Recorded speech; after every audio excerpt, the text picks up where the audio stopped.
శుద్ధీకరణ కూడిక కొరకై మన కొరకు ప్రభు సిద్ధపరిచిన మాటలు రోమీలకు రాసిన పత్రిక 13వ అధ్యాయం 2వ వాక్య భాగాన్ని ఈ రాత్రి దేవుని వాక్యాన్ని ధ్యానం చేసుకోబోతున్నాము. ఈ మాటలందరూ శ్రద్ధగా ఆలకించండి. నేను చదువుతాను. కాబట్టి అధికారమును ఎదిరించువాడు దేవుని నియమమును ఎదిరించుచున్నాడు. చాలు, ఒకసారి ఈ మాట నాతో చెప్పండి. దేవుని నియమము. కొంచెం గట్టిగా చెప్పాలి. దేవుని నియమము. చాలు. ఆ ఒక్క మాట ఈ పూట, ఈ రాత్రి, ఈ శుద్ధీకరణ కూడికలో ప్రభు మన కొరకు సిద్ధపరిచారు. దేవుని నియమం. ఇక్కడ అనేకమైన మాటలు అపోస్తలుడైన పౌలు తెలియజేస్తూ అధికారాన్ని గురించి మాట్లాడుతూ వచ్చాడు. అధికారం అనేది దేవుని వల్లే అనుగ్రహించబడింది. అది ఏ అధికారమైనా సరే దేవుని చేతనే అనుగ్రహించబడింది. అయితే ఆ అధికారాన్ని ఎదిరించేవాడు దేవుని నియమాన్ని ఎదిరిస్తున్నాడు అని ఈ మాటలు దైవ వాక్యంలో పౌలు తెలియజేస్తున్నాడు.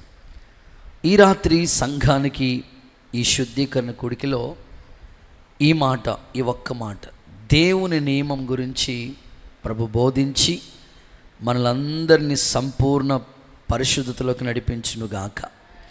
ప్రియులారా, దేవునికి ఒక రూల్ ఉంటుంది. దేవుని యొక్క నియమం చాలా ఉన్నతంగా కూడా ఉంటుంది.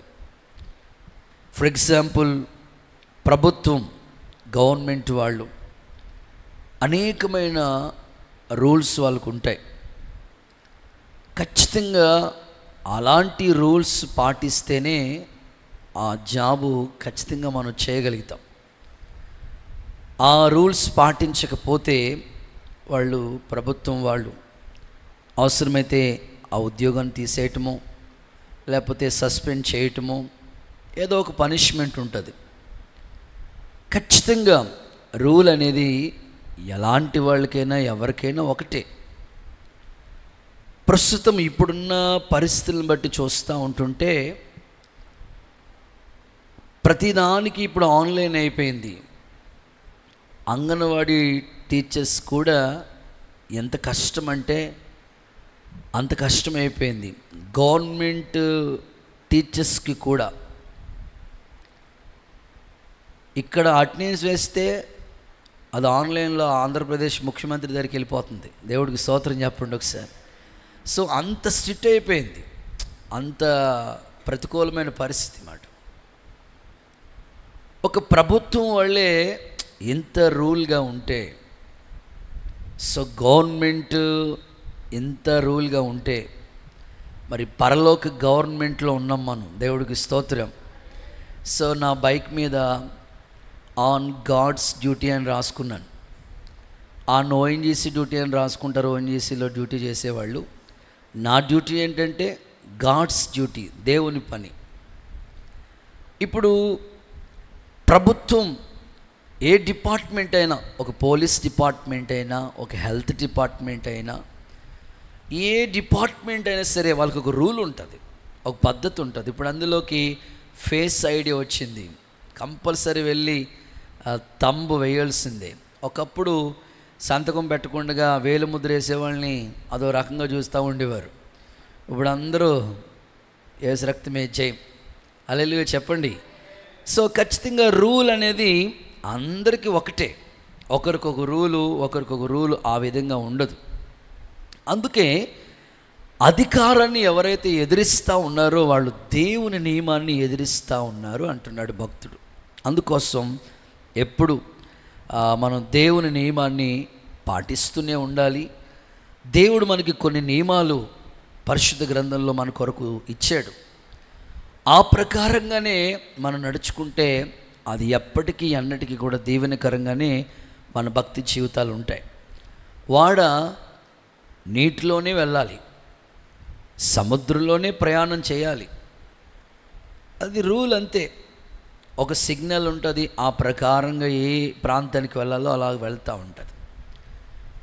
ఫ్లైట్ కూడా అంతే, ఒక సిగ్నల్ ప్రకారంగా, ఒక రూల్ ప్రకారంగానే వెళ్తూ ఉంటుంది. మనం కూడా రోడ్డు మీద వెళ్ళేటప్పుడు ఎడం చేతి వైపునే వెళ్తూ ఉంటాం. ఆ విధమైన పద్ధతులు మనం ఎప్పుడైతే చక్కగా నడిపించబడతామో అది మనకి క్షేమం.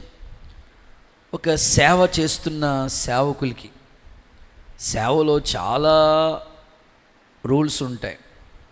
ఎందుకంటే ఇది గవర్నమెంట్ జాబ్ కన్నా ఎక్కువే.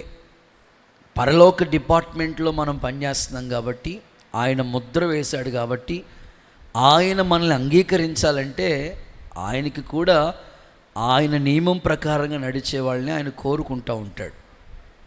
అందుకోసం సేవకులు మరింతగా దేవుని నియమ నిబంధనల విషయంలో మరింత శ్రద్ధ. మాకు బైబిల్ ట్రైనింగ్ జరుగుతున్నప్పుడు ప్రతి ఉదయకాలం స్తోత్ర ప్రార్థనకి నిద్ర లేపి ఖచ్చితంగా స్తోత్ర ప్రార్థన చేయాలి మందిరంలో. అది 1 hour 4 to 5 ఖచ్చితంగా స్తోత్ర ప్రార్థన జరుగుతూ ఉండేది మందిరంలో.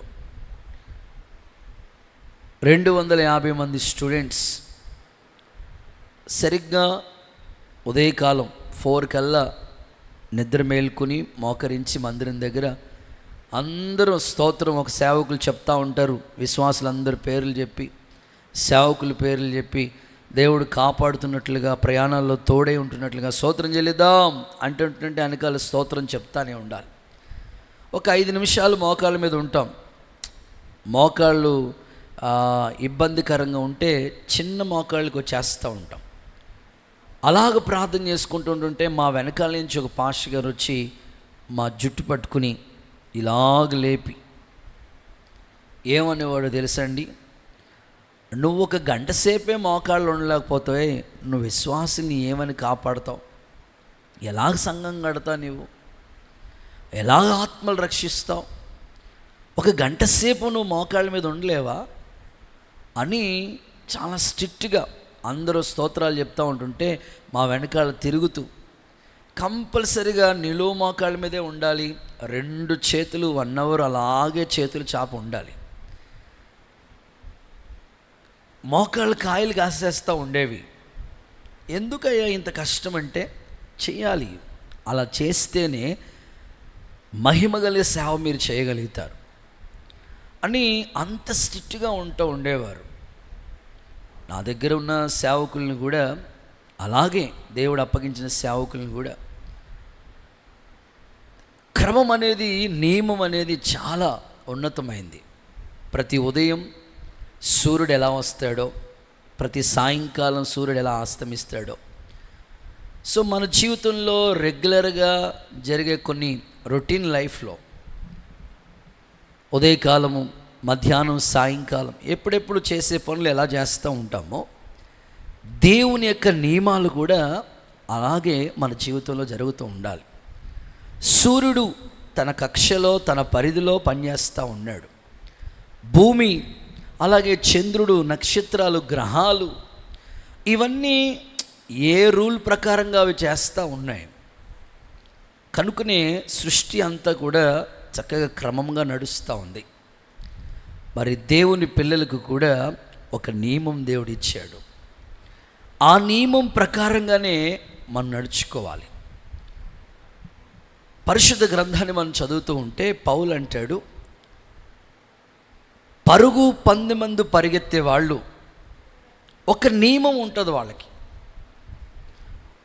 అలాగ పరిగెత్తకపోతే వాళ్ళకి కిరీటం రాదు అన్నాడు.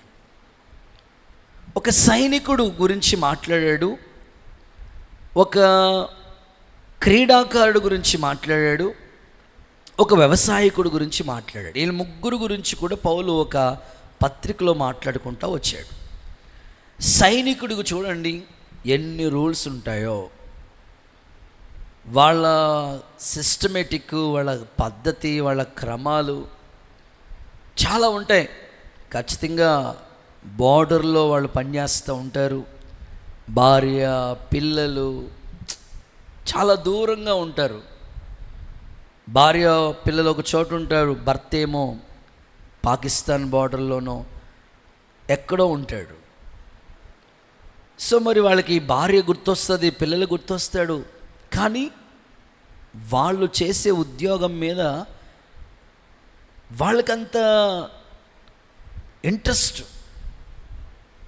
ప్రాణాలు కోల్పోయినా పర్వాలేదు, నియమం ప్రకారంగా చేయాలనే ఉద్దేశంతో ఇప్పటికీ బార్డర్లో పనిచేసే వాళ్ళంతా నియమ ప్రకారంగా పనిచేస్తూ ఉన్నారు. మనమైనా నిద్రపోవడానికి అవకాశం ఉందేమో, కానీ వాళ్ళకి అంత అవకాశం లేదు. పౌలు అంటాడు వాళ్ళ గురించి మాట్లాడుతూ, సైనికుడు వలె మనం ఉండాలి అంటాడు. ఒక వ్యవసాయదారుడు గురించి ఆలోచిస్తూ ఉంటుంటే, వ్యవసాయం చేసే రైతును చూడండి. పొలంలోకి వెళ్ళి విత్తనాలు నాటి, అవి మొలకెత్తిన ధర తీసుకొచ్చి మరొక చోట నాటి, మళ్ళా కలుపు వస్తూ ఉంటుంటే ఆ పిచ్చి మొక్కలని తీసేసి ఎరువు వేసి నీరు పెట్టి ఎంత క్రమముగా ఆ వ్యవసాయం చేస్తాడో అప్పుడే పంట చేతికొచ్చేది. క్రీడాకారుడు గురించి మాట్లాడాడు. క్రీడాకారుడు అంటే పరుగు పందెమందు పరిగెత్తేవాళ్ళు. వాళ్ళకు ఒక రూల్ ఉంటుంది. ఖచ్చితంగా అది ఏ గేమ్ అయినా సరే ఒక రూల్ ప్రకారంగానే వెళ్ళాలి. అప్పుడే వాళ్ళకి ఒక కిరీటం అనేది సంపాదించుకోగలుగుతారు. ఇలాగా భౌతిక విషయాల్లో ఎన్నో రూల్స్ మనం పాటిస్తూ ఉన్నాం. ఇక హెల్త్ ప్రాబ్లం వచ్చిందనుకోండి, డాక్టర్స్ చెప్తారు పొద్దున్నే వాకింగ్కి వెళ్ళాలి, వాటర్ తాగాలి, ఈ విధంగా మీరు ఫుడ్ తినాలి, రాత్రులు భోజనం చేయకపోతేనే మంచిది, వెయిట్ పెరిగిపోతున్నారు కదా, వెయిట్ తగ్గాలంటే రాత్రులు భోజనం చేయకుండా ఉంటేనే బెస్ట్, డైట్ చేయండి, ఎన్నో చెప్తూ ఉంటారు. సో అలా చేస్తేనే ఆరోగ్యంగా ఉండేది. ప్రతి వారి జీవితంలో రూల్ అనేది చాలా ప్రాముఖ్యమైంది. పద్ధతి అనేది చాలా క్రమము. అందుకే దేవుని పద్ధతిని, దేవుని నియమాన్ని మనం ఎదిరించకూడదు. ఈ రాత్రి ఈ శుద్ధీకరణ కూడికలో దేవుని నియమం ప్రకారంగా నడిపించబడే కృప దేవుడు మనకు అనుగ్రహించునుగాక. ఇక్కడ అంటాడు, అధికారాన్ని ఎదిరించేవాడు దేవుని నియమాన్ని ఎదిరిస్తున్నాడు అంటున్నాడు. నా ప్రశ్న, దేవుని నియమం ఏంటి? దేవుని యొక్క నియమం ఏంటో ఈ రాత్రి ముచ్చటగా మూడు మాటలు నేను చెప్పి ఈ సందేశాన్ని ముందుకు కొనసాగించాలని కోరుకుంటున్నాను. దేవుని నియమం అసలు ఏంటి అది తెలుసుకుంటే ఆ ప్రకారంగా మనం నడుచుకోవడానికి అవకాశం ఉంటుంది. దేవుని నియమం ఏంటో బైబిల్లోంచి 3 సందర్భాలు మీకు జ్ఞాపకం చేస్తాను. చదవండి. మొదటి మాట, ప్రసంగి పుస్తకం 3వ అధ్యాయం 14వ వాక్య భాగాన్ని దయచేసి గమనిస్తే, అక్కడ మహారాజైన సొలొమోను చాలా జ్ఞానంతో మాట్లాడుతున్నాడు. దేవుడు చేయు పనులన్నీ శాశ్వతం. దేవుడు చేసే పనులన్నీ శాశ్వతములే నేను తెలుసుకున్నాను. దానికి ఏదియు చేర్చబడదు, దాని నుండి ఏదియు తీయబడదు. ఓకే, మనుషులు తన యందు భయభక్తులు కలిగి ఉండునట్లు దేవుడు ఇట్టి నియమము చేసి ఉన్నాడు. చాలు, అందరూ ఆమేనంటారా? సో మొదటి మాట, భయభక్తులు కలిగి ఉండుట అనండి. కొంచెం గట్టిగా మాట్లాడదాం. భయభక్తులు కలిగి ఉండుట. భక్తులు అందరూ మాట్లాడితే బాగుంటుంది కదమ్మా. ఉపవాసంతో ఉన్నారనుకుంటాను నేను. కొంచెం మాట్లాడండి. భయభక్తులు కలిగి ఉండుట. రైట్. భయభక్తులు కలిగి ఉండటమే అది దేవుడు మన కోసం పెట్టిన నియమం. అది దేవుని నియమం. దేవుని పనులన్నీ శాశ్వతమే. దేవుని పనులు ఎప్పుడు నిలిచి ఉండేవే. అయితే దేవుడు ఇట్టి నియమాన్ని నియమించాడు. ఆ నియమం ఏంటంటే, మనుషులు దేవుని పట్ల భయభక్తులు కలిగి ఉండాలి. అది ఆయన ఏర్పాటు చేసిన ఒక గొప్ప నియమం. ఎప్పుడైతే ఈ భయభక్తులు మనలో నుంచి లోపిస్తాయో, ఆయన నియమానికి మనం భిన్నంగా ప్రవర్తిస్తూ ఉంటామో, దేవుని కార్యాలు అనేవి ఆగిపోతూ ఉంటాయి. మనం ఎంత ప్రార్థన చేసినా దేవుని కార్యం అనేది జరగదు. ఎందుకు జరగటం లేదు అనంటే అవసరమైనది, అసలైనది భయభక్తులే కలిగి ఉండక మనం ఎంత ప్రార్థన చేసినా ఆ కార్యాన్ని సఫలం చేయలేం. అందుకనే ఈ ప్రత్యేకమైన ఉపవాస శుద్ధీకరణ కూడికలో దేవుడు మీతో ప్రత్యేకంగా ఈ ప్రార్థన కూడికలో వచ్చిన మీ అందరితో ప్రభు మాట్లాడుతూ ఉన్నారు. ఆయనకు ఒక నియమం ఉంది, అదేంటంటే భయభక్తులు కలిగి ఉండటం. ఆ భయభక్తులు కలిగే విషయాల్లో మనం ఎప్పుడు దేవుణ్ణి ఎదిరించకూడదు. ఖచ్చితంగా ఈ రోజుల్లో క్రైస్తవ కుటుంబాలు, క్రైస్తవ ఆత్మీయ జీవితాలు భయం ఉంటే భక్తి లేని కుటుంబాలు కొన్ని, ఒకవేళ భక్తి ఉంటే భయం లేని కుటుంబాలు కొన్ని. భయభక్తులు అనేవి చాలా కనుమరుగైపోతూ ఉన్నాయి. అందుకే ఈ రాత్రి ప్రభు జ్ఞాపకం చేస్తూ ఉన్నాడు. మహారాజుని సొలొమోను ఇలా అంటాడు, ఇదంతా వినిన తర్వాత, అంటే ఇదంతా వింటమంటే అసలు ప్రసంగి భక్తుడు ఏమని మాట్లాడతాడంటే వ్యర్థము వ్యర్థము వ్యర్థము వ్యర్థము. ఆయన ప్రారంభం నుంచి 12 అధ్యాయాలు కూడా వ్యర్థము వ్యర్థము వ్యర్థమనే మాట్లాడుకుంటూ వచ్చాడు. అన్నీ వేస్ట్ అని మాట్లాడుకుంటా వచ్చి లాస్ట్కి వచ్చినప్పుడు అంటాడు, ఇదంతా విన్న తర్వాత తేలిన ఫలితార్థం ఇదే, రిజల్ట్ ఇదే. ఏంటది అని అంటే మానవ కోటికి ఇదే విధి, అదేంటంటే భయభక్తులు కలిగి ఉండుట అన్నాడు. కాబట్టి దేవుని నియమము, దేవుని యొక్క రూల్ ఏంటంటే ఆయన ఎడల ఎప్పుడు కూడా మనం భయభక్తులు కలిగి ఉండాలి. అలాగ కలిగి ఉన్నవారి ఎడల ఆయన కార్యాలు మొదలు పెడతాడు. యేసు నామములో మీ మీద కృప అనుగ్రహించబడును గాక. ప్రియులారా, ఒక చిన్న సందర్భాన్ని బైబిల్ గ్రంథం నుంచి మీకు గుర్తు చేస్తాను. లేఖనాల్లో మనం ఆలోచిస్తే దేవుడు యోనాని నినెవేకి వెళ్ళమన్నాడు. యోనా తర్షీషుకి వెళ్ళే వాడు ఎక్కాడు. వాడు ఎక్కి ప్రయాణం వెళతా ఉంటుంటే తుఫాన్ స్టార్ట్ అయింది. వాడలో ఉన్న వస్తువులన్నీ సముద్రంలో పడేస్తూ ఉన్నారు. వాడేమైనా తేలికవుతుందేమో అని వాళ్ళ ప్రయత్నం వాళ్ళు చేస్తున్నారు. ఎవరు దేవుడికి వాళ్ళు కొలుస్తూ ఉన్నారు. యోనా గారు మాత్రం హ్యాపీగా దర్జాగా నిద్రపోతూ ఉన్నాడు. వాడు నడుపుతున్న నావికుడికి టెన్షన్ ఎక్కువయ్యి, ఓయి నిద్రపోతా, అసలు ఏం జరుగుతుందో తెలుసా నీకు? ప్రపంచం ఎట్టిపోతుందో గమనిస్తున్నావా? అసలు ఈ వాడు ఎక్కడికి వెళ్ళిపోతుందో, అసలు మన ప్రాణాలు ఏమైపోతున్నాయి ఏమని అర్థమవుతుందా? నువ్వేం నిద్రలో ఉన్నావేంటి? లే అని చెప్తే లేచాడు. ఇప్పుడు అసలు ఎవరు ఎందుకు ఇలాగ ఈ తుఫాన్ స్టార్ట్ అయిందని చీట్లు వేశారు. యోనా పేరు వచ్చింది. యోనాని అడిగారు, బాబు నువ్వెవరు, ఎక్కడికి వెళ్తున్నావు, ఎందుకు ఈ వాడెక్కావు? యోనా చెప్పిన ఆన్సర్ నాకు చాలా ఆశ్చర్యాన్ని కలిగించే మాట. ఈ భూమి ఆకాశాలు కలుగు చేసిన సృష్టికర్త అయిన దేవుని యందు నేను భయభక్తులు కలిగిన వాడిని అన్నాడు. స్తోత్రం చెప్పండి ఒకసారి. అసలు భయభక్తులు కలిగిన వాడు మాట వింటాడు కదండి. నేను భయభక్తులు కలిగిన వాడైతే ఖచ్చితంగా మాట వినాలి. మాట వినకుండా దేవుడేమో నినేవేకి వెళ్ళమంటే ఈయనేమో తర్షీషుకి వెళ్ళి వాడెక్కి మళ్ళా తిరిగి ఆన్సర్ ఏంటంటే నేనెవరినో తెలుసా, దేవుని యందలి భయభక్తులు కలిగిన వాడిని అంటున్నాడు. మీరు చదవలేదా? ఒకసారి చూపిస్తాను, మీరు చదివితే అర్థమవుతుంది. యోనా గ్రంథం 1వ అధ్యాయం 9వ వచనం చదవక్క ఒకసారి.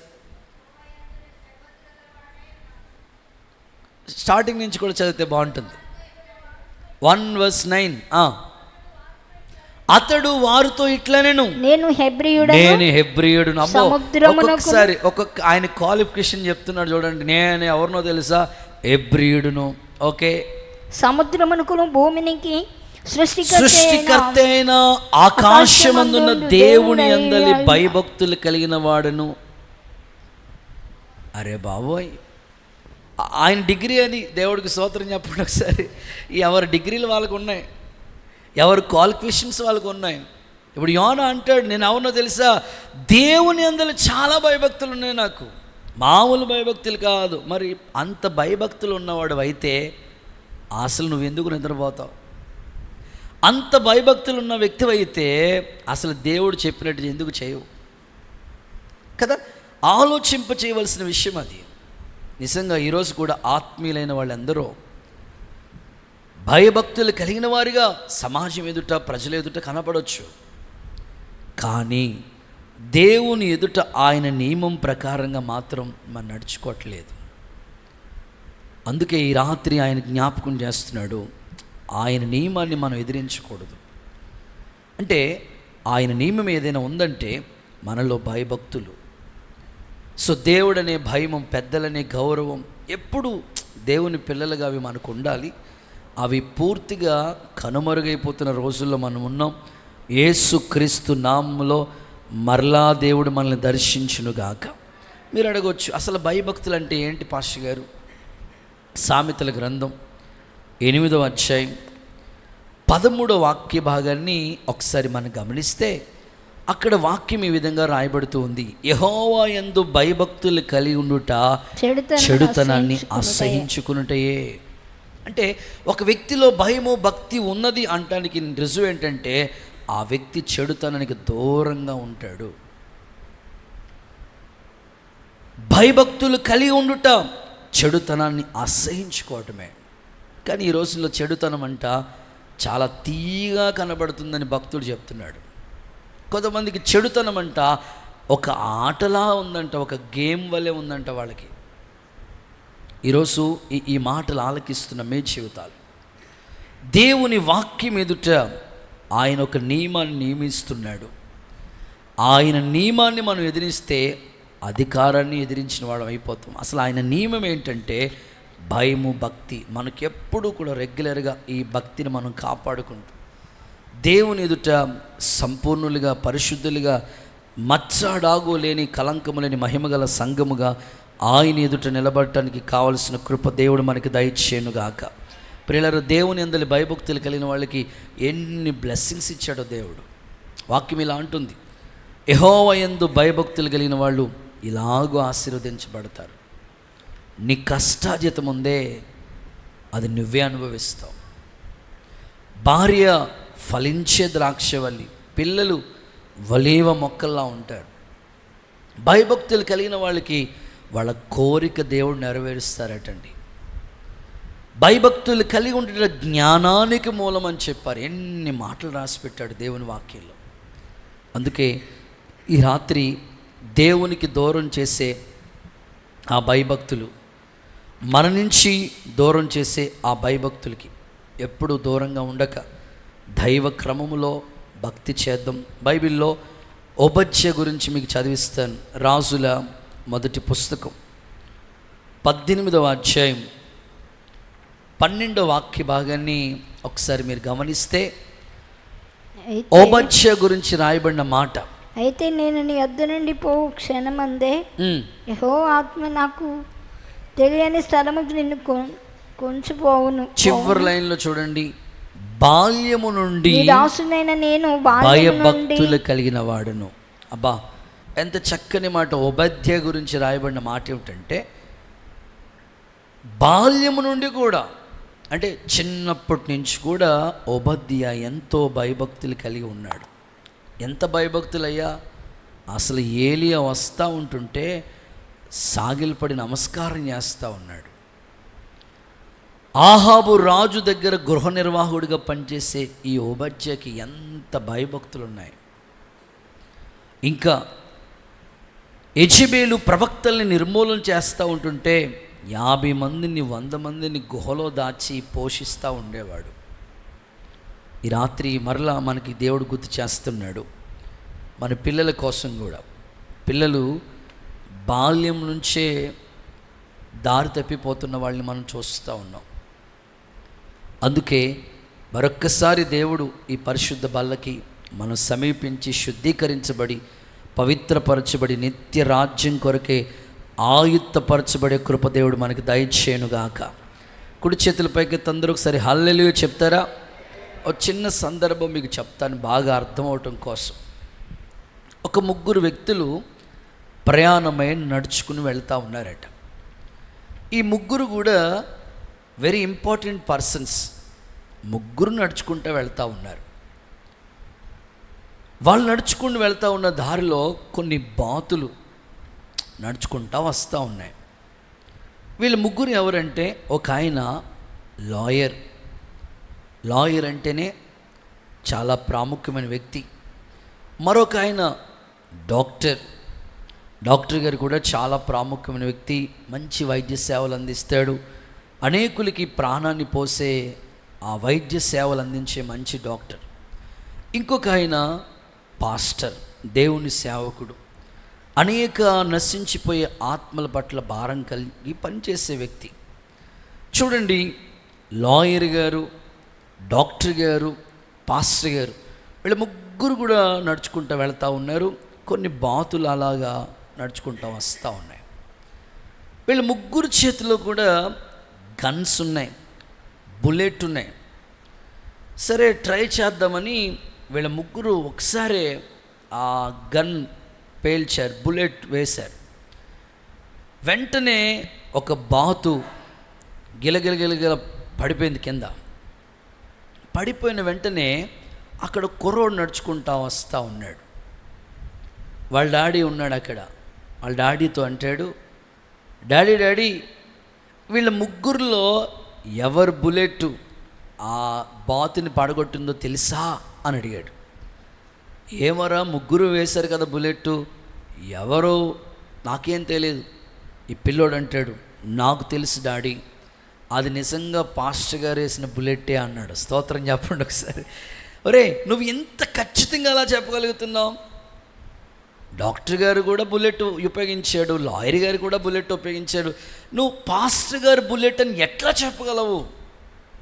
ఆ పిల్లోడు దగ్గరికి వచ్చి ఆ బాతుని ఇలా తీసి చూస్తే ఆ బుల్లెట్ ఈ చివరి నుంచి ఈ చివరిలోకి వచ్చేసింది. స్తోత్రం చెప్పండి ఒకసారి. అప్పుడు అర్థమైందన్నమాట.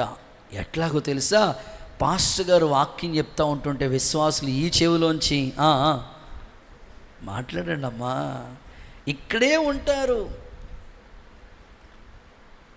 ఇక్కడే బాడీ ప్రజెంటే, మైండ్ మాత్రం ఎక్కడో తిరుగుతూ ఉంటుంది. ఈ చెవిలోంచి వింటారా, ఈ చెవిలోంచి వదిలేస్తూ ఉంటారు. ఇంకా విచిత్రం ఏంటంటే, కోడి చూడండి, వెళ్ళేటప్పుడు బాగానే ఒకేసారి అక్కడే దులిపేసి వెళ్ళిపోతూ ఉంటుంది. కొంతమంది అయితే పాస్టర్ గారు మీ వాక్యాలు మీరే ఉంచుకోండి, నాకు గేటు దగ్గర వదిలేసి వెళ్ళిపోతూ ఉంటారు. మీరు అలా ఉంటే ఎలా? ఈ చెవితో విని ఈ చెవితో విడిచిపెట్టేటట్లుగా ఉంటే భయభక్తులు ఎలా వస్తాయి మనకి? విన్న వాక్యం గుండెల్లో ముద్ర వేయబడాలి. బాల్యము నుండే భయభక్తులు ఉన్నాయంటే అసలు ఆ తల్లిదండ్రులు ఆ వ్యక్తిని ఎంత అద్భుతంగా పెంచారో. ఈ రోజుల్లో పిల్లల్ని పెంచడం తల్లిదండ్రులకి చాలా కష్టంగా ఉంటుంది. అందుకనే ఇలాంటి ఉపాధ్యాయులు కావాలి సంఘానికి. ఇంకొక వ్యక్తిని కూడా మీకు పరిచయం చేస్తాను. ఆ వ్యక్తిని గురించి చదివితే ఇంకా ఆశ్చర్యం అనిపిస్తుంది. నెహెమ్యా గ్రంథం 7వ అధ్యాయం 2వ వాక్యం చూస్తారు ఒకసారి. నెహెమ్యా గ్రంథం 7వ అధ్యాయం 2వ వాక్య భాగాన్ని మనం గమనిస్తే అక్కడ ఒక వ్యక్తి ఉన్నాడు. ఆయన పేరు హనన్య. ఈ వ్యక్తి నమ్మకమైన మనుష్యుడు. అందరికంటే ఎక్కువగా దేవుని ఎదుట భయభక్తులు కలిగి ఉన్నాడంట. ఒక ఆయన ఏమో బాల్యము నుండి భయభక్తులు ఉన్నాయి, ఇంకొక ఆయనకేమో ఎక్కువ భయభక్తులు ఉన్నాయి. మనం ఏమనుకుంటాం తెలుసా? ఎక్కువ ఆశీర్వాదాలు రావాలండి నాకు, పాస్టర్ గారు అందరికన్నా ఎక్కువ బ్లెస్సింగ్స్ నాకు కావాలి, అందరికన్నా నేను బాగుండాలి. ఓకే, మంచిదే, నీ ఆలోచన నీ నిర్ణయాలన్నీ మంచివి. అయితే అందరికంటే ఎక్కువ భక్తి చేయాలని ఎప్పుడైనా అనుకున్నావు నువ్వు? అందరికంటే ఎక్కువ భయభక్తులు కలిగి ఉండాలి. సంఘంలో ఒక 100 మంది ఉంటారు, లేకపోతే 300 మంది ఉంటారు విశ్వాసులు. వీళ్ళలో అందరికంటే నేను ఎక్కువ భక్తి చేయాలి, ఎక్కువ భయభక్తులు కలిగిన వాడిగా ఉండాలి అని అనుకునే వాళ్ళ సంఖ్య చాలా తక్కువగానే ఉంటుంది. కానీ ఈ హనన్య అనే వ్యక్తి ఎక్కువ భయభక్తులు కలిగి ఉన్నాడంట, నమ్మకమైన మనుష్యుడట. ఈ రాత్రి నా ప్రార్థన, దేవుని నియమాన్ని మనం ఎదిరించకూడదు. అసలు ఆయన నియమం ఏంటో ఒక్కొక్కటిగా ప్రభు చెప్తున్నాడు. నెంబర్ 1, భయభక్తులు కలిగి ఉండటమే ఆయన నియమం. బాల్యము నుండి ఒకవేళ మీరు భయభక్తులు కలిగి ఉన్నారేమో, ఇప్పుడున్న పరిస్థితి ఎట్లా ఉంది? మరీ ఎక్కువ అవుతుందా భక్తి? మునుపటి సత్ప్రవర్తన కంటే ఇప్పుడున్న ప్రవర్తన మరీ ఎక్కువైంది భక్తి విషయాల్లో కూడా. ప్రస్తుతం మనం చూస్తూ ఉంటుంటే అన్ని రేట్లు పెరుగుతూ ఉన్నాయి. బస్ టికెట్ ఛార్జెస్, ఆ తర్వాత కూరగాయలు, కిరాణా, అన్నీ పెరుగుతున్నాయి, కానీ క్రిస్టియానిటీలో భక్తి మాత్రం పెరగట్లేదు. విశ్వాస జీవితంలో ఈరోజు 2 అధ్యాయాలు చదివామా, రేపు 3 అధ్యాయాలు చదువుదామని ఆసక్తి కలిగిన వాళ్ళు కనిపించటం లేదు. సరే, వారానికి ఒక్కరోజైనా ఒక పూటైనా ఉపవాసం ఉందామని భక్తి చేసేవాళ్ళు కనిపించటం లేదు. ఈరోజు దేవుని సేవకుడిగా నేను కోరుకునేది ఏమిటంటే, ఆయన నియమాన్ని మాత్రం మనం ఎదిరించవద్దు. ఆయన నియమం ఒకటి, భయభక్తులు కలిగి ఉండండి. యేసయ్య అలాంటి కృపకు మిమ్మల్ని పాత్రులుగా మార్చునుగాక. ఇక రెండో మాటకు వచ్చేస్తాను, సెకండ్ వన్. అధికారమును ఎదిరించేవాడు దేవుని నియమాన్ని ఎదిరిస్తున్నాడు. అసలు దేవుని నియమం ఏంటో, ఒకటి భయభక్తులు కలిగి ఉండండి. రెండవది చదువుదాం, గలతీ పత్రిక 6వ అధ్యాయం 2వ వాక్య భాగాన్ని ఒకసారి మీ పరిశుద్ధ గ్రంథాలు తెరిచి చూస్తారా? దేవుని యొక్క రూల్, దేవుని యొక్క నియమం ఏంటో చెప్తున్నాడు ఇక్కడ. ఒకరి భారములు ఒకడు భరించండి, ఇలాగు చేయటం క్రీస్తు నియమం పూర్తిగా మీరు నెరవేరుస్తారు. సెకండ్ వన్, దేవుని నియమం, గాడ్స్ రూల్స్ ఏంటంటే, రెండవది ఒకరి భారం ఒకడు భరించండి అన్నాడు. ఒకరి భారాలు ఒకరు భరించాలంటాం. వాస్తవంగా చెప్పుకోవాలంటే ప్రతి ఒక్కరికి అనేకమైన భారాలు ఉంటాయి. భారం లేని వాళ్ళు అసలు ఎవరు ఈ భూమి మీద మనకు కనపడరు. అందరికీ భారాలు ఉంటాయి. ఎవరికి ఉండే భారాలు వాళ్ళకు ఉంటాయి. కుటుంబ వ్యవస్థను మనం చూస్తే భార్యకుండే భారాలు ఆవిడి బాధ్యతలు, భర్తకుండే భారాలు బాధ్యతలు ఆయనవి, ఇక పిల్లల భారాలు పిల్లలవి. సో కుటుంబంలో, ఇంట్లో అనేకమైన రకరకాల భారాలు ఉంటాయి. కొన్నిసార్లు చదివిస్తున్న తల్లిదండ్రులు ఇలా అంటారు, పిల్లలు భారం అయిపోతున్నారండి అంటారు. కుటుంబ బాధ్యతలు అనేకమైనవి. కొంతమందికి పనులే వాళ్ళకి అవి భారంగా ఉంటాయి. ఉద్యోగ భారాలు, ఇక పిల్లల భారాలు, వ్యాపార భారాలు, ఎన్నో కుటుంబంలో అనేకమైన భారాలు మనం మోసుకుంటున్నాం. అయితే మన బాధ్యతలు, భారాలు ఎలా భరిస్తున్నామో దేవుని నియమం ఒకటి ఉందంట, దేవుని రూల్ ఒకటి ఉందంట. అదేంటో తెలుసా? ఒకని భారం ఒకటి భరించటం. అంటే క్రిస్టియానిటీలో, క్రైస్తవ జీవితంలో సెల్ఫ్, నా ఎంతట నేనే అనడానికి ఏమీ లేదు, కానీ మనము ఖచ్చితంగా మరొకరి భారాన్ని భరించేవారిగా ఉండాలి. అది మదర్ తెరిసా చేసి చూపించింది. క్రిస్టియానిటీ అంటే ఇలా ఉంటుందా అని మదర్ తెరిసా సమాజానికి చూపించింది ఆమె క్రియల ద్వారా. క్రిస్టియానిటీ మిషనరీలు సమాజానికి చూపించారు. హాస్పిటల్ స్థాపించి, అనేక వైద్య సేవలు అందించి, మిషన్ స్కూల్ స్థాపించి, వాళ్ళు చేసిన సర్వీసు వెలకట్టలేంది. క్రిస్టియానిటీలో ఎప్పుడు కూడా ఒకరి భారాలు ఒకరు భరించటం, ఎవరికి కష్టం వచ్చినా ఆ కష్టం మనదిగా భావించే వాళ్ళు నిజమైన క్రైస్తవ బిడ్డలు. అది దేవుని నియమం. ఒకరి భారం ఒకరు భరిస్తే అది దేవుని నియమం. అందుకే ఆ నియమాన్ని ఎప్పుడు మనం ఎదిరించకూడదని వాక్యం అంటుంది. చాలా సందర్భాలు ఏమనుకుంటామంటే, నా ఇల్లు, నా భర్త, నా భార్య, నా పిల్లలు, నా కుటుంబం, నా ఉద్యోగం, నా స్థితి, నా అనుకుంటూ ఉంటాం. సరే, వీటితో పాటు ప్రభు ఒక భారాన్ని నీకు పెట్టాడు. ఆ భారాన్ని నువ్వు ఎప్పుడు కూడా మర్చిపోకూడదు. భక్తులు అంటాడు, మా భుజముల మీద దేవుడు గొప్ప భారాన్ని పెట్టాడు అంటాడు. నిజం. ప్రతి క్రైస్తవ జీవితంలో దేవుని నియమం ఏంటో తెలుసా? ఒకరి భారం ఒకరు భరించటం. అది ఎలాగా? వాళ్ళు అప్పులు చేస్తే మమ్మల్ని కట్టమంటారు పాస్టర్ గారు? స్తోత్రం, అట్లా అని రాదు. వాళ్ళు ఏదో అప్పు చేస్తే మిమ్మల్ని కట్టమని చెప్పేది కాదు. నీ భారం, వాళ్ళ భారం నువ్వు భరించడం అంటే కొన్ని సందర్భాలు మీకు చెప్తాను. చూడండి, పరిశుద్ధ గ్రంథమైన బైబిల్లోంచి ఒక మాట మీకు జ్ఞాపకం చేస్తాను. యాకోబు పత్రిక 5వ అధ్యాయం 19-20 వాక్యాలు చదువుదాం. ఒకరిని భారం ఒకడు భరించడం అంటే ఏంటో దీనికి అనుబంధంగా ఈ రిఫరెన్స్, ఈ కోడ్ వాక్యం మీకు చూపిస్తాను. యాకోబు పత్రిక 5వ అధ్యాయం 19-20 వాక్యాలు. నా సహోదరులారా, మీలో ఎవరైనా సత్యం నుండి తొలగిపోయినప్పుడు, సత్యములో నుంచి తొలగిపోతే మరి ఒకడు అతనిని సత్యమునకు మళ్ళించి వారిని మాత్రం మనం సత్యంలోకి నడిపించాలి కదా. పాపిని వాని తప్పు మార్గం నుండి అలా చేస్తే ఒక్క పాపిని తమ తప్పు మార్గము నుండి మళ్ళించి మరణం నుండి ఒక ఆత్మను రక్షించి, మరణంలో నుంచి ఒక ఆత్మను రక్షించి అనేక పాపములను కప్పివేయునని తెలుసుకోండి. మరి చూడండి, అక్కడ చెప్పే మాట ఏమిటంటే, ఒకడు సత్యంలోంచి తొలగిపోతే ఆ వ్యక్తిని మరలా సత్యంలోకి నడిపించే బాధ్యత మందే. అలాగ నువ్వు నడిపిస్తే ఒక్క పాపిని తమ తప్పు మార్గంలోంచి నడిపించిన వ్యక్తి అవుతావు.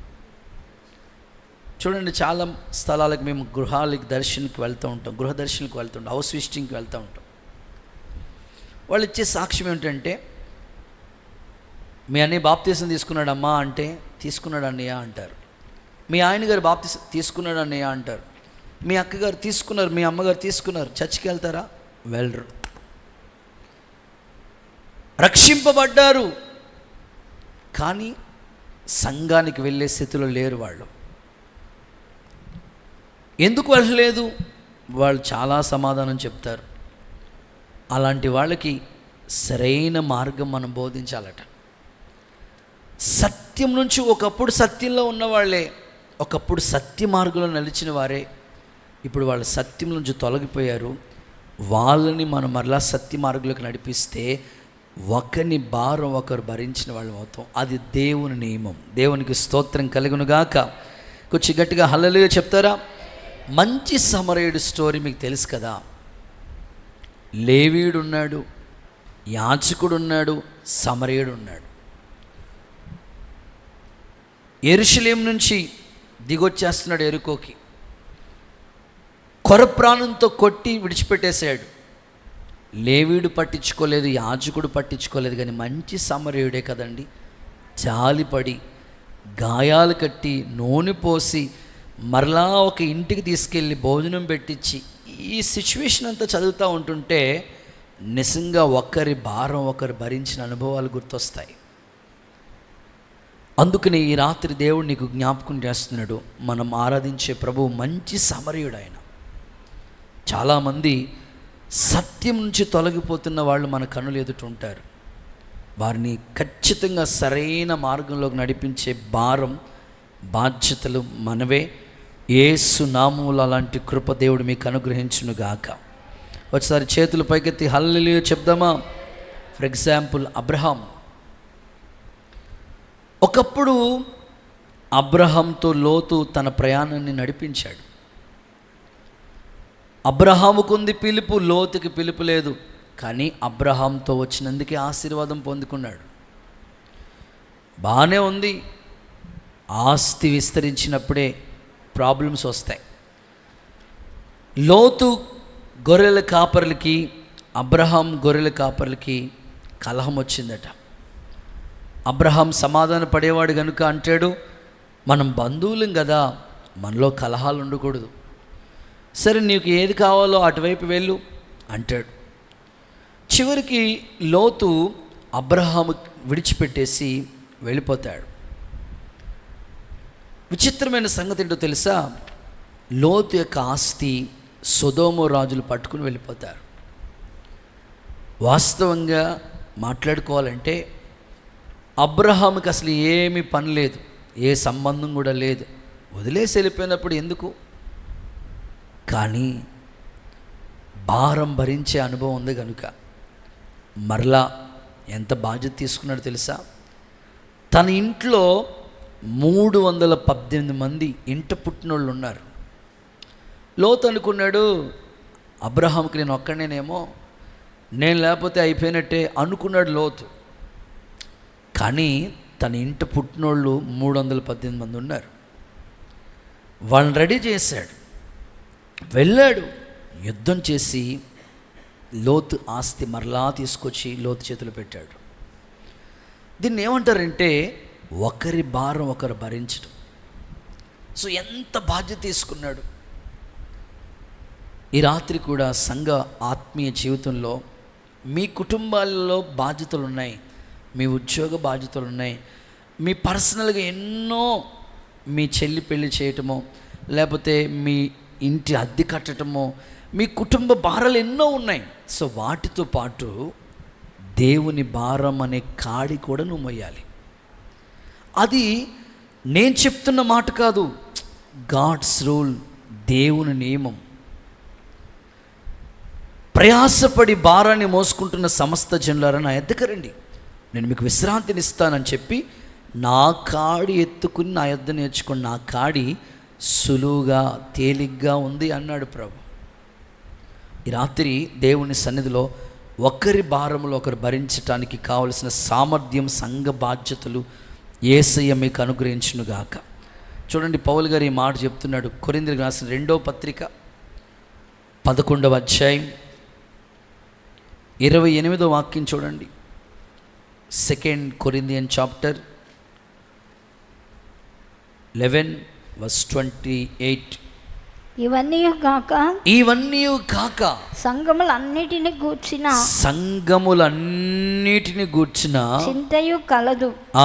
ఈ భారం దినదినము నాకు సండే మాత్రం కాదు, మండే మాత్రం కాదు, సాటర్డే మాత్రం కాదు, ఫ్రైడే మాత్రం కాదు, ప్రతిరోజు ఈ భారం నాకు ఎక్కువ అవుతుంది. అంటే పౌలు గుండెల్లో ఉన్న భారం ఏంటో తెలుసా? సంఘాన్ని గురించి ఒక భారం. మొన్న ఒక తమ్ముడు వచ్చాడు, జస్ట్ సండే రెగ్యులర్గా వస్తుంటాడు. మధ్యలో ఒకరోజు ఈవినింగ్ సమయంలో ప్రేయర్ జరుగుతూ ఉంది, కుటుంబ ఆరాధన చేసుకుంటాం కదా, కుటుంబ ఆరాధన చేసుకున్నప్పుడు వచ్చాడు. చూసి ఆ తమ్ముడు అంటారు, అన్నయ్య ఆదివారం చూస్తే జనమంతా అసలు పండగలా ఉంటుంది, 300 మంది సంఘంతో ఎంత ఆనందంగా ఉంటారో. ఈ సాయంకాలం వస్తే మీరు, అక్క, బ్రదర్స్, కొంతమంది 2-3 విజ్ఞాపన చేసేవాళ్ళు ఉన్నారన్నయ్య. ఒంటరిగా ఉండటం అంటే కష్టం అన్నయ్య బాబు అన్నాడు. స్తోత్రం చెప్పండి సార్. కష్టమే అన్నయ్య బాబు. అప్పుడు చెప్పాం, అసలే వేళ్ళు కూడా లేనప్పుడు మేమిద్దరం ఒక్కరే ఉండేవాళ్ళం. దేవుడు ఒక్కొక్కరిలో భారం పెడతా ఉన్నాడు. అందరూ భారంగా ప్రార్థన చేస్తున్నారు, అందరూ సేవ గురించి ఆలోచిస్తూ ఉన్నారు అని. సంఘమును గురించిన భారం మనకు అధికం కావాలి. ఎలాంటి భారం మనలోకి రావాలో ఒక సందర్భం చెప్తా. మోషే అప్పగించబడిన మంద పెరుగుతూ ఉంది, ఇశ్రాయేలీల కాల్బలం పెరుగుతూ ఉంది. మోషే ఒక్కడైపోయాడు. స్ట్రెంత్ చూస్తే ఎక్కువ అవుతుంది. ఇప్పుడు వాళ్ళ మామయ్య గారు రంగంలోకి దిగి అంటాడు, నేను నీకు ఒక ఆలోచన చెప్తాను, ఒక్కడివి అన్నీ చేసుకోవాలంటే కష్టం కదా అని చెప్పి 50 మందిని ఒకరిని, 100 మందికి ఒకరిని, ఇలాగ కొంతమందిని న్యాయాధిపతుల్ని నియమించు, నువ్వు ఖచ్చితంగా నియమించాల్సిందే అని చెప్పి, ఎలా పడితే అలాంటి వాళ్ళని తీసుకొచ్చి నువ్వు నియమించకూడదు. వాళ్ళకి 4 క్వాలిటీస్ ఉండాలి. అలాంటి వాళ్ళని తీసుకొచ్చి నువ్వు ఖచ్చితంగా నియమించు, నీ పని ఈజీగా జరుగుతుంది అని మోషేకి వాళ్ళ మామయ్య అద్భుతమైన ఆలోచన చెప్పాడు. చదువుదాం ఒకసారి. నిర్గమాకాండం 18వ అధ్యాయం 21-22 వాక్యాలు ఒకసారి చూద్దాం.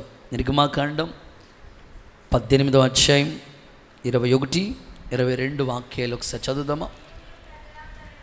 మరియు నువ్వు ప్రజలందరిలో సామర్థ్యం, దైవభక్తి, సత్యాశక్తి కలిగి లంచంగొండులు కాని మనుషులను ఏర్పరచుకుని ఓకే 1000 మందికి ఒకనే గాను 1000 మందికి ఒకడు, 100 మందికి ఒకనే, 100 మందికి ఒకడు, 50 మందికి ఒకనే, 50 మందికి ఒకడు, 10 మందికి ఒకనే గాను 10 మందికి కూడా ఒక లీడర్ ఉండాలి. మీద న్యాయాధిపతులను నియమించు. 22వ వచనం చూడండి. వారు ఎల్లప్పుడూ ప్రజలకు న్యాయం తీర్చవాలని, అయితే గొప్ప వాద్యములన్నిటినీ నీ వద్దకు తేవాలి. పెద్ద పెద్ద ఈ ప్రాజెక్టులు ఏమైనా ఉంటే నువ్వు చూసుకో, ప్రతి అల్ప చిన్న చిన్న వాళ్ళకి అప్పగించవచ్చు. చిన్న చిన్న కూడా మెగాఫోన్ కోటాలు, ప్రేయర్ సెల్స్ అన్ని వాళ్ళకి అప్పగించు. అట్లు వారు అలా చేస్తే ఈ భారం మోసిన ఎడల నీకు సులువుగా ఉంటుంది. హల్లెలూయా చెప్పండి. మన సిబిసి జరిగిందంటే చాలామంది ఇంచుమించు ఒక 20 టీచర్స్ పనిచేశారు. 20 మంది టీచర్స్ పనిచేస్తేనే అక్కడ వర్క్ దేవుని పని జరిగింది. మళ్ళీ వాళ్ళకి హెల్పర్స్ ఇంకా ఒక 80 మంది వాలంటీర్లుగా పనిచేశారు. ఒక 400 మంది పిల్లలకి చక్కని మార్గాన్ని బోధించడం కొరకు అంతమంది హార్డ్ వర్క్ చేస్తేనే ఆ సిబిఎస్ అద్భుతంగా దేవుడు జరిగించాడు. సంఘ బాధ్యతల్లో కూడా ఈ 4 క్వాలిటీస్ ఉన్న వాళ్ళకి బాధ్యతలు అప్పగించమంటున్నాడు. ABCD ఈ 4 మాటలు ఒకసారి నోట్ చేసుకోండి. సామర్థ్యము అనండి, దైవభక్తి అనండి, సత్యాశక్తి. లంచాలు తీసుకునేవారు కాదంట, అంటే ధనాపేక్ష ఉండకూడదంట వాళ్ళలో. ఈ 4 క్వాలిటీస్ ఉన్న వాళ్ళని మాత్రం దేవుని పని కోసం నియమించు అన్నాడు. నిజమే, ప్రస్తుత కాలం సేవా పరిచర్య అభివృద్ధి కోసం ఇలాంటి నలుగురు మనకి దేవుని పనికి ఉపయోగపడే లాంటి నలుగురు కావాలి. ఫస్ట్ క్వాలిటీ ఏంటో తెలుసా? సామర్థ్యం చూడు. కొంతమందికి టాలెంట్ ఉంటుంది, కానీ తీసుకెళ్ళి భూమిలో పాతిపెట్టేస్తూ ఉంటారు.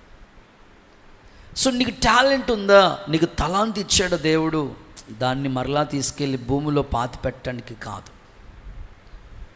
చక్కగా నువ్వు పాటలు పాడే సామర్థ్యం నీకు ఇచ్చాడా, తలాంతి ఇచ్చాడా, పాడు.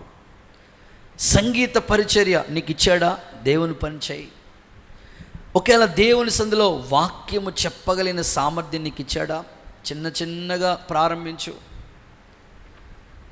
సువార్త చేయగలవా, చిన్నగా. దేవుని పనిలో నీకు ఏ సామర్థ్యం దేవుడిచ్చాడో దాన్ని యూజ్ చేయండి. నెక్స్ట్, దైవభక్తి. సామర్థ్యానికి తోడుగా భక్తి ఎప్పుడూ కూడా ఉండాలి. వాక్యం చదువుకోవటం, ప్రార్థన చేసుకోవటం, పరిచర్యకి వెళ్ళటం, భక్తికి సంబంధించిన క్రియలు ఖచ్చితంగా కనబడుతూ ఉండాలి. నీ భక్తి నీకు ధైర్యం పుట్టిస్తుంది. భక్తికి భిన్నంగా ఉండకూడదు. ఖచ్చితంగా సామర్థ్యం ఉన్నా భక్తి చేయలేని వాళ్ళు ఉన్నారు. భక్తి ఉండాలి. ఆ తర్వాత సత్యాశక్తి ఉండాలంట. సత్యాశక్తి అంటే అన్నయ్య గారు ఆదివారం వెళ్తున్నాం కదలండి, మరలా శనివారం కూడా రావాలా పాస్టర్ గారు, నియమించిన కోడికల్లో అట్లా కదా. నీకు ఆసక్తి ఉంటే ఎక్కడ కోడిక జరుగుతున్నా తప్పకుండా పార్టిసిపేట్ చేయటం. ఈ అనుభవం ఉన్న వాళ్ళకి భారం ఉంటుంది. ఒక్క ఆదివారం మట్టుకే మనం పరిమితం అయిపోకూడదు, కానీ ఖచ్చితంగా సత్యాశక్తి. మేము అప్పట్లో విశ్వాసగా ఉన్నప్పుడు సభలకు వెళ్ళాలంటే అప్పుడు ఏం వెహికల్స్ ఉండేవి కాదు. వెళ్ళేటప్పుడు బస్సు ఎక్కి వెళ్ళిపోయేవాళ్ళం. రాత్రి మీటింగ్ అయితే అప్పట్లో బాగా లేట్ అయిపోతూ ఉండేవి. బాగా పాటలు పాడి పాడి పాడి పాడిందిరే పాటరావు పాసిపళ్ళు దాసరా అన్నట్టుగా పాడి పాడి పాడి పాడి 10 గంటలకు ఇచ్చేవారు మైక్ ఆ పాస్టర్ గారికి వాక్యం. 12 గంటలు ముగిస్తే మళ్ళీ తిరిగి రావటానికి ఏం ఉండేవి కదా. అప్పట్లో లారీలు ఎక్కువ వచ్చేవాళ్ళం. అంత ఆసక్తిగా దేవుని పని కోసం ఎంత దూరమైన వెళ్తూ ఉండేవాళ్ళం. ఇప్పుడు మందిరం దగ్గరే ఉంటుంది, కానీ ఆసక్తి లేని విశ్వాసులు ఎందరో కనపడుతున్నారు. ఇక చూస్తే ధనాపేక్ష మనలోకి రాకు. ఈ 4 అనుభవాలు కలిగిన వాళ్ళు ఒకరి భారాన్ని ఒకరు తీసుకోగలుగుతారు. దేవుని పని చేయగలుగుతారు. అలాంటి సామర్థ్యం దేవుడు మీకు దయచేయునుగాక. చూడండి, మోషే చేతులు ఎంతసేపు అని ఎత్తుతాడండి, చేతులు బరువెక్కిపోతున్నాయి. ఆ భారం భరించడానికి ఇద్దరు వచ్చారు అక్కడికి. ఒక రాయి తీసుకొచ్చి, మోషే గారు మీరు అలా కూర్చోండి చాలు, గురువు గారు కదా మీరు అలా ఉంటే చాలు, నేను ఈ పక్కన ఉంటాను, నువ్వు ఈ పక్కన ఉండి. ఇద్దరు వ్యక్తులు, అహరోను హూరులు ఇద్దరు మోషే చేతులు బరువెక్కినప్పుడు వాళ్ళిద్దరూ సెరుకో చేయి తీసుకొచ్చి ఆదుకున్నట్లుగా వాక్యంలో చూస్తా ఉన్నాం. సంఘంలో ఒకరి భారాన్ని భరించే వాళ్ళకి అది దేవుని నియమం. పరిశుద్ధాత్ముడు మీకు అలాంటి కృపను అనుగ్రహించునుగాక. చేతులు పైకెత్తి ఒక్కసారి హల్లెలూయా చెప్తారా? మీరేమనుకుంటారంటే మా కుటుంబ భారాలు ఎక్కువగా ఉన్నాయండి, మళ్ళా సంఘ భారం మా భుజస్కంధాల మీద వేసుకోమంటున్నారు, సంఘంలో అనేక భారాలు తీసుకోమంటున్నారు, మా వల్ల కాదండి. కొన్నిసార్లు మా కుటుంబ భారాలతో పాటు దేవుని భారాన్ని కూడా మేము మోయవలసిన అంత పని మాకేం వచ్చిందండి. పౌలు అంటాడు, సువార్త ప్రకటించవలసిన భారం నా మీద మోపబడి ఉన్నది. దేవుడు ఆ భారం పెడితే ఖాళీగా ఉండమండి, దేవుని పనిలో ఏదో విధంగా ఇన్వాల్వ్ అవుతూ ఉంటాం. ఆర్ఏ గారు, ఆయన పేరు ఆర్ఏ గారు, కడలి గారని నర్సాపురం, ఆర్ఏగా చేస్తూ కూడా దేవుని పనిలో ఆయన పాలి భాగస్థులై భారాన్ని భరిస్తూ ఉండేవారు. ఒక చిన్న సాక్ష్యం చెప్తాను మీకు, ఒకసారి అందరూ హల్లెలూయా అని చెప్పండి. ఒక తండ్రికి ఒకే ఒక కుమారుడండి, చాలా బాగా గారంభంగా పెరిగాడు ఆ పిల్లోడు. తన తండ్రి బాగా చూసుకుంటూ ఉండేవాడు ఆ పిల్లోడిని. రోజులు గడుస్తూ ఉన్నాయి. ఒకసారి సడన్గా బైక్ యాక్సిడెంట్లో ఆ పిల్లోడు చనిపోయాడు. ఒకే ఒక కొడుకు, చాలా హ్యాండ్సమ్, చాలా హైట్ ఉంటాడు, తండ్రి నచ్చిన కుమారుడు, తండ్రి మెచ్చిన కుమారుడు, తండ్రి ప్రేమించిన కుమారుడు, ఇంకెవరు లేరు. సరే, చాలా బాధ ఉండిపోయింది. ఒక మాటలో చెప్పాలంటే గుండె కోత, గుండె గాయమైపోయింది. ఏం చేయాలో అర్థం కాని పరిస్థితి. ఏం చేస్తాడు? ఆ కుమారుడు యొక్క ఫోటో, ఆ కుమారుడు ఎలా ఉంటాడో సేమ్ అలాంటి ఒక ఫోటో ఒకటి, పెద్దగా ఫోటో ఒకటి కట్టించుకుని దానికి పెయింటింగ్ చేసి ఇంట్లో పెట్టుకున్నాడు. ప్రతిరోజు పొద్దున్నే నిద్ర లేచిన వెంటనే కొడుకు గుర్తొస్తే ఆ ఫోటో దగ్గరికి వెళ్ళి కొంతసేపు ఏడ్చి తీయటి జ్ఞాపకాలన్నీ గుర్తొచ్చి ఏడుస్తూ ఉండేవాడు. అలాగే చాలా కాలం, ఇంచుమించు 10 సంవత్సరాల వరకు కొడుకు చనిపోయినా ఆ కొడుకు ఫోటో చూసుకునే తండ్రి తన జీవనాన్ని కొనసాగించుకుంటూ వచ్చేసాడు. ఇక వృద్ధాప్యంకి వచ్చేసాడు. వృద్ధాప్యంలోకి వచ్చినప్పటికీ వయసు కాస్త అయిపోతే ఆయన చనిపోయాడు. చనిపోయిన తర్వాత మరి ఉన్న ఒకగానొక కొడుకు, ఆ కొడుకు చనిపోయాడు. ఈ తండ్రి 10 సంవత్సరాలు బ్రతికిన తర్వాత ఇక ఆయన కూడా చనిపోయాడు. మరి ఇప్పుడు ఆ ఆస్తి ఎవరికి వెళ్తుంది? ఈ ఆస్తి ఎవరికి వెళ్తుంది అని అందరూ ఎదురు చూస్తూ ఉన్నారు. ఎదురు చూస్తూ ఉంటుంటే ఒక లెటర్ రాశాడు ఆయన, ఒక వీలునామా రాశాడు. ఏమనంటే, నా కుమారుడు యొక్క ఫోటో ఎవరు కొనుక్కుంటారో వాళ్ళకే సకల ఈవులు అనుగ్రహించబడతాయి అని. వస్తున్నారు అందరూ. వాళ్ళ కొడుకు ఎవరో చనిపోతే వాళ్ళ కుమారుడి ఫోటో మనం ఎందుకు కొనుక్కుంటారా, కొనుక్కున్న మన ఇంట్లో ఎందుకు పెట్టుకుంటాం, మనకెందుకు సంబంధించింది ఇది అని అందరూ వస్తున్నారు. ఆ ఇల్లుని చూస్తున్నారు, వాళ్ళ అబ్బాయిని చూస్తున్నారు, వెళ్ళిపోతూ ఉన్నారు. చివరికి అందరూ వచ్చి వెళ్ళిపోతున్నారు, ఎవ్వరు కొనుక్కోవట్లేదు. కానీ తన ఇంట్లో పని మనిషిగా పనిచేసిన పనోడు ఉన్నాడే, ఆ పనోడికి ఈ సిచ్యువేషన్ అంతా గుర్తొచ్చి ఏడుస్తూ ఉన్నాడు. రాజుగారి కొడుకుని నా చేతులతో ఎత్తుకున్నాను, నా చేతులతో వాడిని నడిపించాను, నా చేతులతో గోరుముద్దలు తినిపించాను, నా చేతులతోనే వాడి కోసం అన్ని విధాలుగా ప్రయాసపడ్డాను. స్కూల్కి తీసుకెళ్తా ఉండేవాడిని, తీసుకొచ్చేవాడిని. పనివాడు హృదయంలో ఆ పిల్లోడిని చూసినప్పుడు కళ్ళంపట నీళ్లు పెట్టుకుని ఏడుస్తూ, నేను ఈ పిల్లోడి కోసం ఇంతగా శ్రమ పడ్డాననుకుని నేనే ఆ ఫోటో తీసుకుంటానని తీసుకున్నాడు.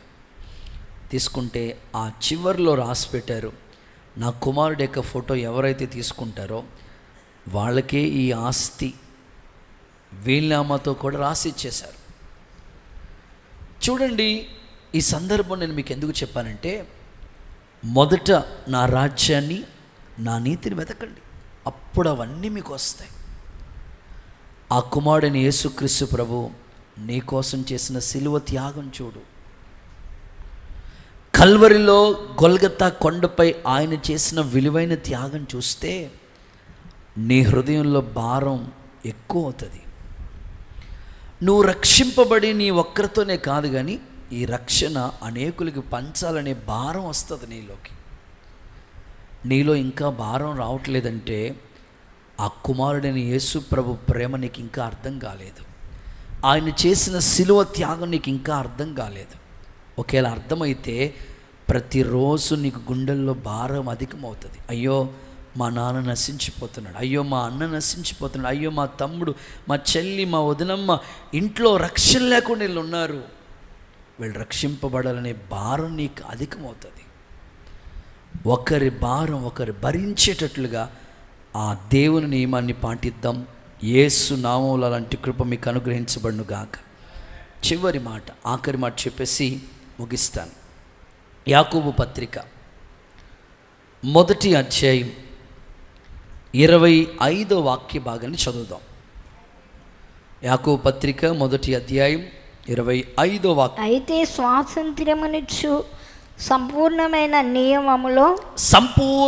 నియమములో తేరి చూచి నిలకడగా ఉండేవాడు ఎవడో వాడు విని మరచువాడు కాక క్రియను చేయువాడై ఉండి తన క్రియలో ధన్యుడగును. చాలండి.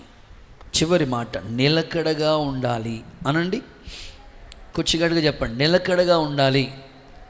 అది దేవుని నియమం, గాడ్స్ రూల్. అధికారాన్ని ఎదిరించితే దేవుని నియమాన్ని ఎదిరించిన వాడితో సమానం. అందుకే అసలు దేవుని నియమం అంటే ఏంటో చెప్తున్నాను. ఒకటి, భయభక్తులు ఓకే ఉన్నాయి, ఎక్కువ అవుతున్నాయా, అంతే ఉన్నాయా అనేది పరీక్షించుకో.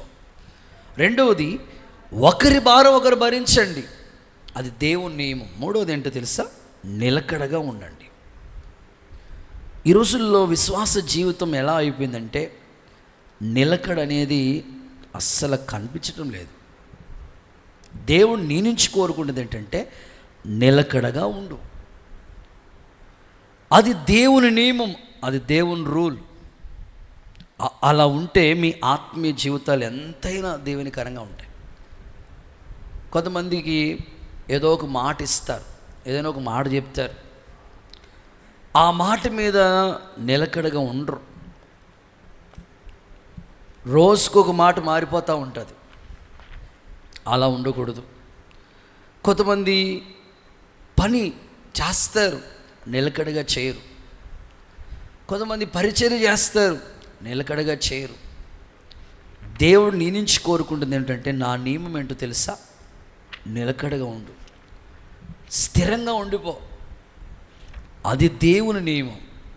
పరిశుద్ధాత్ముడు నిన్ను అలాగూ సిద్ధపరచునుగాక. అంతము వరకు నిలకడగా ఉండేవాడే తన వంతులో చేర్చబడతాడని రాసిపెట్టారు దేవుడు. రూతు జీవితాన్ని గురించి చూడండి, ఒకసారి చదివిస్తాను. రూతు గ్రంథం 2వ అధ్యాయం 23వ వాక్య భాగం. రూతు గ్రంథం 2వ అధ్యాయం 23వ వాక్య భాగం. కాబట్టి ఎవల కోతయు గోధుమల కోతయు ముగియు వరకు ఆమె ఏరి కొంచెం బోయాజు కోత ముగిసే వరకు బోయాసు పనికత్తెల యొద్ద నిలకడగా ఉండి ఇంట నివసించాను. అబ్బా, ఎంత చక్కని మాట రాశారండి రూతు అక్క కోసం. కోత కోసే వరకు, పూర్తయ్యే వరకు నిలకడగానే ఉందంట. అందుకనే పరగ తీసుకోవటానికని వెళ్ళిన పనామే వానరం ఎందుకు అయిపోయింది? నిలకడ. దేవుని పిల్లలకు కూడా నిలకడగా ఉండాలి. ఏదో ఒక నువ్వు నిర్ణయం తీసుకుంటే ఆ నిర్ణయం నిలకడగా ఉండాలి. పేతురన్నీ చూడు, అమ్మతోడు, అక్కతోడు, చెల్లితోడు అస్సలు యేసు ప్రభుని విడిచిపెట్టను అన్నాడు. ముమ్మారు బొంకాడు కదా. ఆలోచించాల్సిన విషయం ఏంటంటే ఖచ్చితంగా తీసుకున్న నిర్ణయానికి మనం నిలకడగా పనిచేయాలి. ఒకసారి అందరూ హల్లెలూయా చెప్పండి. ఆ మధ్యకాలంలో పరంజ్యోతి స్కూల్ దగ్గర మేము సేవ చేస్తున్నప్పుడు హౌస్ విజిటింగ్ అని మేము వెళ్ళాం. జస్ట్ మేమున్న దగ్గరలోనే విజిటింగ్కి వెళ్ళిన వెంటనే మామూలుగా ఎవరైనా కొత్తగా విజిటింగ్కి వెళ్తే పాస్టర్ గారు వందనాలండి, కూర్చోండి అని వాళ్ళ సమస్యలు చెప్తూ ఉంటారు. కానీ ఈ తల్లి ఎంత విచిత్రమయ్యారంటే నాకు కొత్తగా పరిచయం అయ్యారు. వెళ్ళటమే ఇక క్యాసెట్ ఆన్ చేసింది ఆవిడ. దేవుడికి స్తోత్రం చెప్పండి ఒకసారి. ఎంత అద్భుతమైన క్యాసెట్ అంటే, అయ్యగారండి వందనాలండి, మా ఆయన ఉన్నాడండి, ఆయన అక్కడే ఉన్నాడు. నాకు ఇప్పటికీ అది మైండ్లో వెతులుతా, అలా ఆయన అక్కడే ఉన్నాడు. మా ఆయన ఉన్నాడండి, ఉన్నాడమ్మా, ఏంటమ్మా? మా ఆయన అండి మారిన సెల్ ఫోన్ అలా మార్చేస్తాడండి. చెప్తా ఉంది ఒకటి, మారిన బైక్ అలా మార్చేస్తూ ఉంటాడండి, స్కూటీ మార్చేస్తాడండి, బుల్లెట్ మార్చేస్తూ ఉంటాడండి, మంచం మార్చేస్తూ ఉంటాడు, ఇంట్లో సామాన్లన్నీ మార్చేస్తూ ఉంటాడండి. ప్రతి వస్తువు మారిపోతూనే ఉంటుందండి. ఎప్పుడు అన్నీ మార్చేస్తూ ఉంటాడండి. పిల్లల్ని ఒక సంవత్సరం ఒక స్కూల్లో ఉంచుతాడా, నెక్స్ట్ ఇయర్ మార్చేస్తాడండి. కాలేజీ నెక్స్ట్ ఇయర్ మొత్తం అన్నీ మార్చేస్తాడండి. అద్దెల్లో ఉందండి, ఒక్క నెల రోజుల కన్నా ఎక్కువ ఉండమండి ఆ ఇంట్లో. స్తోత్రం చెప్పండి. ఆ ట్రాన్స్పోర్ట్ సరిపోతుంది. ఇంకా నెల మార్చేస్తాడండి. అస్సలు అన్నీ చెప్పి సెల్ ఫోన్ మార్చేస్తారు, బైక్ మార్చేస్తారు, స్కూల్ మార్చేస్తారు, కాలేజ్ మార్చేస్తారు, అద్దెలు అన్నీ మార్చేస్తాడు. కానీ నన్ను మాత్రం మార్చట్లేదని అన్నాడు. స్తోత్రం చెప్పండి ఒకసారి. అప్పుడు నేను అన్నాను, నువ్వు చాలా అదృష్టవంతురాలు తల్లి అన్నాను. దేవుడికి స్తోత్రం చెప్పండి. నిన్ను మార్చినందుకు నిజంగా ధన్యురాలు అమ్మ నువ్వు అన్నాను. ఇంకంతకన్నా ఏం చెప్తాం మనం? నువ్వు చాలా అదృష్టవంతురాలమ్మ, నిన్ను మాత్రం మార్చలేదు ఆయన అన్నాను. అంటే కొంతమందికి స్థిరం ఉండదు, నిలకడ ఉండదు. ఆలోచించండి, దేవుడు కోరుకునేది ఏంటో తెలుసా? నిలకడగా ఉండండి. అది దేవుని నియమం. ప్రారంభం కష్టంగానే ఉంటుంది, ఇబ్బందిగానే ఉంటుంది. జాగ్రత్తగా. దిండి దాసబాబు గారు ఓ సందర్భంలో గుర్తు చేస్తూ ఈ మాట చెప్పారు. ఆయన విశ్వాస జీవితం గురించి మాట్లాడుతూ, వాళ్ళ ఇంట్లో అన్ని మిషన్లు ఉన్నాయంట. అంటే ఉషా మిషను ఇవి కాదు, కానీ చర్చికి సంబంధించిన డినామినేషన్లు అన్నీ ఉన్నాయంట. ఒకసారి ఆయన ఏం చెప్పారంటే, మా ఇంట్లో వాళ్ళ ప్రారంభ దినాల్లో వాళ్ళ అమ్మ పెంతుకోస్కి వెళ్తూ ఉండేదట. వాళ్ళ నాన్న సైలెంట్గా ఉండాలని లోదనానికి వెళ్తూ ఉండేవాడంట. ఇక వాళ్ళ అన్నయ్యోళ్ళు లేకపోతే వాళ్ళ చుట్టాలు జీడియం, వాళ్ళ మామయ్య క్రీస్తు సంఘం, వాళ్ళ అత్తమ్మ బైబిల్ మిషను, వాళ్ళ అన్నదమ్ములు బ్రదరన్ను, ఇక యూత్ వాళ్ళకి ఎట్లా ఉండాలంటే ఇంకా అంతే సంగతులు. అంటే అన్ని డినామినేషన్ వాళ్ళ ఇంట్లోనే ఉన్నాయి. అలా ఉండేది మా పరిస్థితి. దేవుడి దయ వల్ల ఇప్పుడు అందరూ ఒకే మందిరానికి వెళ్తున్నాం. దేవుడికి స్తోత్రం చెప్పండి ఒకసారి. నా ప్రార్థన నిజమే, ఆత్మ సంబంధమైన విషయాల్లో వాక్యం, ప్రార్థన అన్నీ మీకు తెలిసినప్పుడు ఒక్క చోట స్థిరపడిపోండి, నిలకడగా ఉండిపోండి. అది దేవుడు మీకు చూసి రావాల్సిన ఆశీర్వాదాలన్నీ మీకోసం ఇస్తాడు. యేసు నామములో అలాంటి కృప మీకు అనుగ్రహించబడును గాక. నేను ముగిచేస్తున్నాను. అధికారాన్ని ఎదిరిస్తే దేవుని నియమాన్ని ఎదిరించిన వాడు. అసలు దేవుని నియమం అంటే ఏంటో ఒక ముచ్చటగా 3 మాటలు చెప్పాను. నెంబర్ 1, చెప్పండి ఒకసారి. భయభక్తులు కలిగి ఉండుట. నెంబర్ 2, ఒకరి భారములు ఒకరు భరించుట. నెంబర్ 3, నిలకడగా ఉండుట. ఇలాగ ఉందాం. ప్రభు ఆ విధంగా సంఘ పరిచయం నడిపించి రాకడికే సిద్ధపరచునుగాక. అందరూ ఒకసారి మోకరించి